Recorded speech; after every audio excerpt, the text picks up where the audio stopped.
안녕하세요. 주식 분석하는 남자입니다. 토요일 아침이네요. 지난주인가요? 2주 전부터 제가 토요일 오전에 이 해외, 특히 뉴욕 증시를 기반으로 한 주간 이슈 점검 코너를 계속 올려드리겠다고 약속을 했습니다. 오늘도 뭐 어김없이 이 마이크 앞에 섰고요. 어, 두서 없이 차례대로 좀 큰 굵직굵직한 이슈 점검해 보겠습니다. 이 이슈를 점검하는 이유는 사실 뭐라고 했죠? 앞으로 투자자의 입장에서 개별 기업을 분석하는 바텀업도 중요하지만 전체적인 시장의 흐름 그리고 어떤 시대의 패러다임이 어떻게 변하는지 어떤 이슈가 있었는지 우리가 뉴스를 읽어야지 세상 돌아가는 판때기를 알 수 있지 않습니까? 그런 만큼 증시도 사실 전 세계 증시는요 뉴욕 증시 위주로 돌아간다고 보시면 됩니다. 그래서 미국의 이슈들 그리고 뭐 최근에는 중국이나 유럽의 이슈들도 중요하긴 하지만 그런 가운데서도 역시 미국 이슈는 전 세계 증시의 바로미터라고 보시면 되기 때문에 좀 중요한 것들을 체크해 보는 이런 시간을 영상을 통해서 매주 가져보도록 하겠습니다.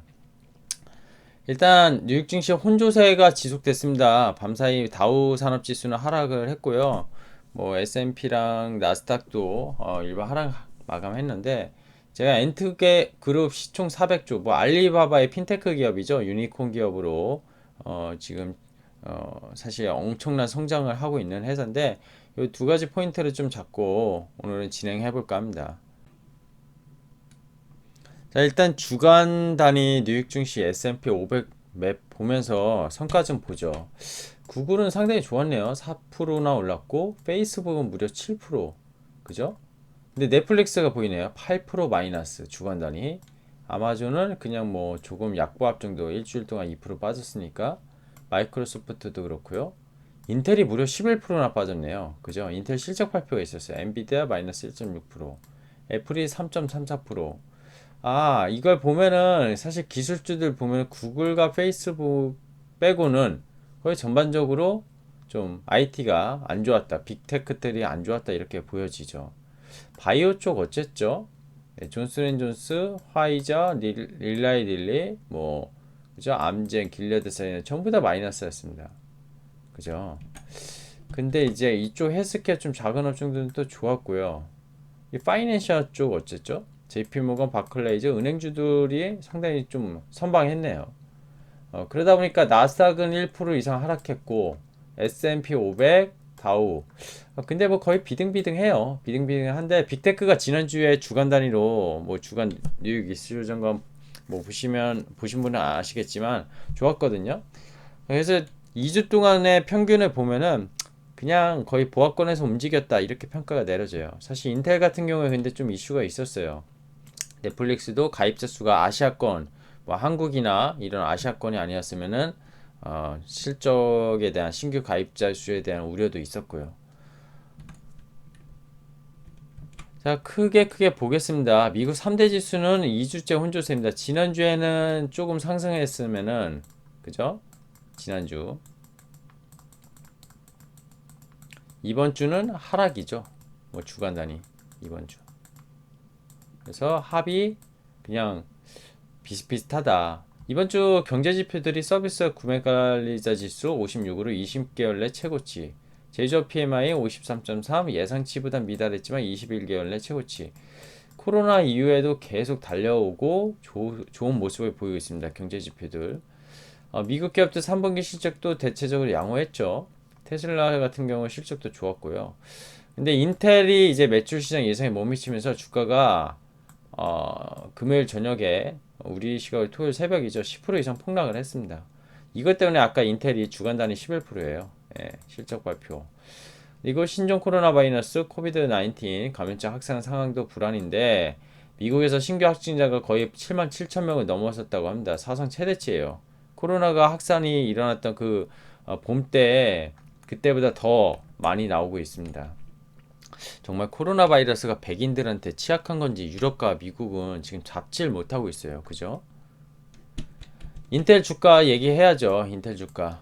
막판에 하락 부추겼습니다. 사실 다우랑 나스닥 뭐 S&P 전부 다 인텔 주가 때문에 좀 막판에 밀린 것 같은데요. 매출액이 전년 3분기 대비 4% 하락했고요. 영업이익이 YOY 전년 대비 3분기 대비 22% 급감했습니다. 이게 급감한 이유는요. PC 쪽, 낸드 최근에 낸드 쪽 사업 하이닉스에 10조, 그죠? 10조 가까이 매각이 된 거 아시죠? 뉴스 보셔서 아시겠잖아요. 낸드 메모리 사업을 접는 사실 모양새인데 믿었던 데이터 센터, 즉 데이터 센터 쪽에 투자를 많이 했어요. 코로나 이후에도.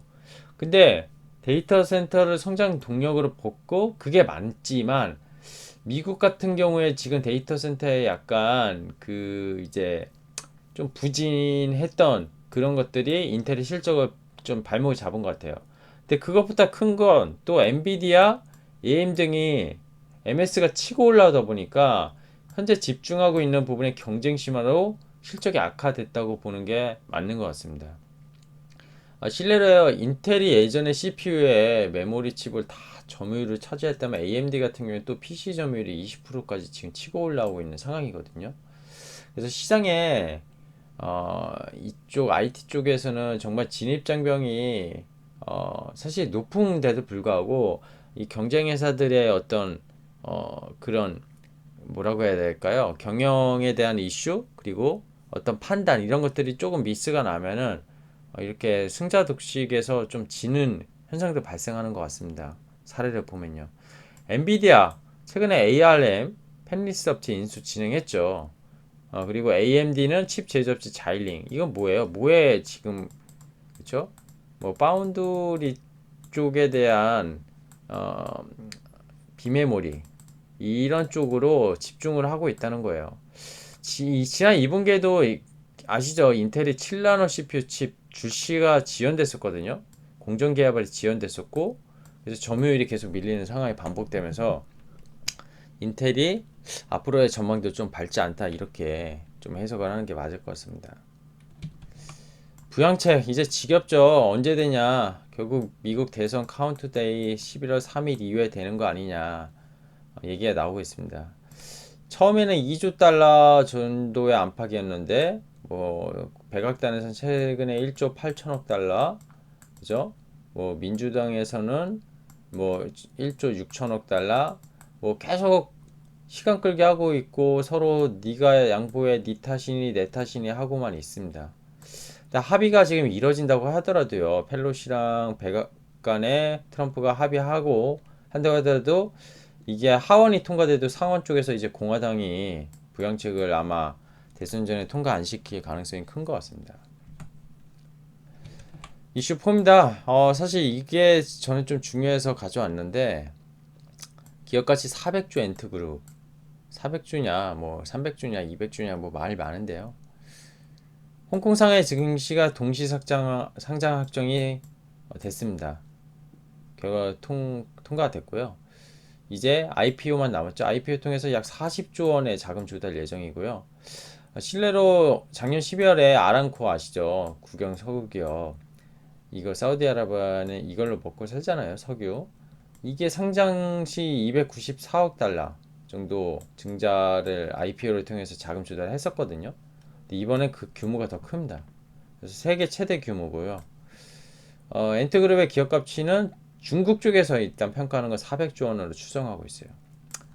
핀테크 기업이잖아요. 핀테크. 자, 제가 지금 카카오에 대해서도 1편을 올렸는데 2편에서 핀테크에 대해서 자세히 좀 얘기를 하려고 합니다. 근데 핀테크 사업은 앞으로 이게 꼭 코로나가 아니라 언택트가 아니라 앞으로 먹거리에 정말 중요한 부분이 차지한다고 봐요. 그래서 네이버가 이쪽으로도 지금 나가고 있지 않습니까? 올해 누적 실적 20조 300억 원화로 YOY 42% 증가했고 이익도 73%나 증가했고요. 이게 마인이요. 여기 좀 잘렸네요. 밑에 죄송합니다. 엔트그룹 지분을 50% 넘게 보유하고 있고 알리바바 홀딩스가 33% 거의 마인 거죠. 뭐 마인이 완전 세계 역대 부호가 될 것 같아요. 이걸로 인해서 이게 상장되면. 그래서 추가적으로 좀 얘기 드리고 싶은 거는요. 결국에 국내 간편 결제 업체 눈여겨봐야 된다는 거예요. 중국 주식 엔트 이거 IPO 우리 참여하기 힘들잖아요. 참여할 수도 없고. 그래서 네이버가 사실 올해 2월에 네이버 페이 후불 결제 이거를 후불 결제 서비스를 신청을 했었어요. 그리고 스마트 스토어 판매자 신용대출을 위한 금융위 지정대리인 신청 안건도 의결한 상태거든요. 그래서 스마트 스토어 판매자를 위한 대출 서비스 출시 준비 중이잖아요.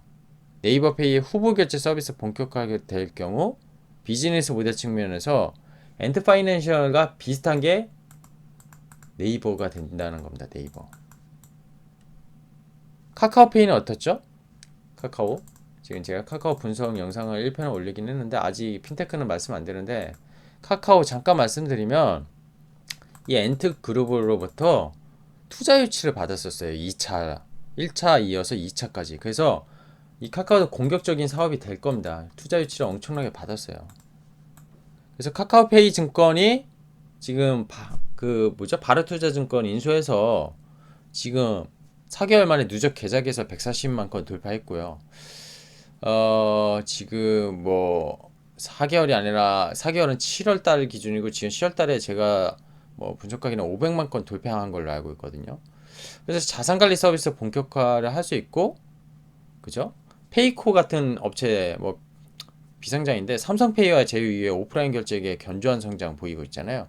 그래서 그런 국내 간편 결제 업체들에 대해서 이 엔트 파이낸셜과 사업 구조가 비슷한 그런 업체들을 좀 눈여겨 봐야 된다. 이런 말씀을 좀 드리고 싶습니다. 추가적으로. 자, 이슈5 미국 대선 전 마지막 토론이 국내 시각으로 목요일 날 오전에 있었죠. 시청률은 감소했고요. 여론조사는 여전히 바이든이 59, 트럼프 39, CNN 뭐 토론 이후 여론조사인데 뭐 이거는 참조만 하시고요. 이렇다고 바이든이 지금 뭐 압승할 거다 사실 시장에선 계속 나오는데 이 부분도 제가 영상을 올릴 겁니다. 바이든 트럼프에 대해서. 그리고 일각에서 끼어들기 방지 음소거 버튼이 오히려 승자였다. 웃자고 나온 얘기인데 1차 토론 때 워낙 끼어들기가 많이 하고 상대방이 말을 못하게 블록을 치다 보니까 음소거 버튼을 이번에 도입하지 않았습니까? 그래서 음소거 버튼과 사회자가 승자였다. 이런 우스갯소리도 평가도 있었어요. 바이든 같은 경우 트럼프 대통령의 중국 계좌 보유랑 세금 납부에 대한 맹공격을 했었고요. 트럼프는 1차 때부터 잘 썼다는 평가도 있었습니다. 신사적인 태도 어필 때문이었고 그리고 자신은 증시 상시 공로 자신 때문이다. 바이든은 인프라 투자할 거고 그린 뉴딜 이런 거 국내에서도 사실 핫하게 했던 게 바이든 당선 가능성이 높아지면서였는데 일자리 창출 약속하면서 실업률 잡겠다 이런 것들이었습니다. 뭐 별다른 사실 좀 미미했던 것 같아요. 1차 TV 토론 때보다는 관심도가 확실히 떨어진 그런 모습이었고 국내에서도 마찬가지 아니었나 생각이 듭니다. 자, 3 코멘트 또 오늘도 드려야죠. 미국 5차 부양책 여전히 지연됩니다. 지난주에도 똑같은 말씀을 드렸는데 예견된 이후 시장에서도 이미 알고 있고 그래서 시장은 상대적으로 견조하고 오히려 요 연준의 대차대조표 그 총자산 규모 보면요 최근에 계속 횡보하다가 올라가는 모습 보이고 있어요. 부양책이 합의될 거라고 연준에선 이미 시그널이 보이고 있습니다. 대선 전에 통과는 되지 않겠지만 뭐 될 수도 있고요. 극적으로 대선 이후에는 무조건 된다 이렇게 보고 있습니다. 그게 민주당이 돼서 부양책 규모가 커질 거라고 보는 건 아니에요. 이 연준의 대차대조표가 올라간다는 건요. 결국엔 시장에 돈이 더 풀어질 거라는 걸 이미 알고 있다는 거예요. 시장을. 기업들의 실적은 대부분 양호했죠. 넷플릭스, 인텔 등 조금 빅테크 기업이 실적 실망은 있었지만 그게 아니었으면은 나쁘지 않았던 한 주였던 것 같습니다. 혼조세였죠. 뭐 혼조세. 지난주랑 이번 주랑 비교하면 뭐 보합 이 정도가 맞는 것 같아요. 미국 대선 이제 10일밖에 안 남았습니다. 오늘 24일이니까 11월 3일이면 10일 정도 남았고요. 변동성은 더해질 수 있지만 증시가 하락할 것 같지는 않고요. 급락할 것 같지는 않고요. 달러와 환율이 지금 서역 개미들이 봤을 땐 중요하죠. 1130원대까지 일시적으로 내렸어요. 거의 되게 빠르게. 그래서 한차순위 발생하고 있을 것 같아요. 국내 증시도 지금 대주주 양도세 이슈로 힘드신 한 달이 되고 있는데 10월 때부터 당분간 원화 관세 압력을 좀 더 할 수 있을 것 같기 때문에 이게 한차선이 발생한 서학개미들도 최근에 미국 주식을 사신 분들은 평가 차익이 나더라도 한쪽에서 손실이 나서 좀 힘든 시기가 동학개미, 서학개미 다 같이 좀 되고 있는 것 같습니다. 우리 다 같이 좀 힘내야 되는 시기인 것 같고요. 주식은 어차피 멀리 보고 투자하고 하루하루 투자해서는 사실 수익을 본다는 거는 말도 안 되는 그런 자본 시장입니다. 좀 오늘 토요일인데 이번 주 국내 주식에서 특히 코스닥 IT, 뭐 헬스케어 이런 말씀 좀 그렇지만 마이너스 2, 30%가 지금 이번 주 지난주에 이어서 2주 동안 거의 진행된 것 같아요. 그 펀드 매니저도 마찬가지고 누구나 거의 다 마찬가지입니다. 아주 일부 종목을 제외하고선 기존의 주도 업종과 주도 종목들이 다 그렇게 됐어요. 거의 적게 빠진 게 마이너스 10% 내인 것 같아요. 정말 힘든 시기였는데 힘든 한 주였는데 다음 주도 좀 힘들 수는 있을 것 같긴 해요. 예, 근데 손바뀜을 저는 바라고 있고요. 그 부분에 대해서 우리는 지금 저금리과 유동성 이거 믿고 가야 된다고 말씀 오늘 또 마무리 멘트 드리겠습니다. 똑같은 말이지만 지겨울 수 있지만 이 과정은 또 인내하고 이겨내야지 좋은 기회가 올 거라고 보고 있습니다. 자, 주말 행복한 주말 보내시고요. 제 채널 오늘도 봐주신 분들 모두 감사드리면서 아직 구독 안 하신 분들은 구독, 이번 영상에 좋아요 그리고 알람 설정까지 하시면 차기 영상들 업데이트 될 때 바로바로 뜨니 좋은 영상, 좋은 콘텐츠로 찾아뵙도록 하겠습니다. 감사합니다.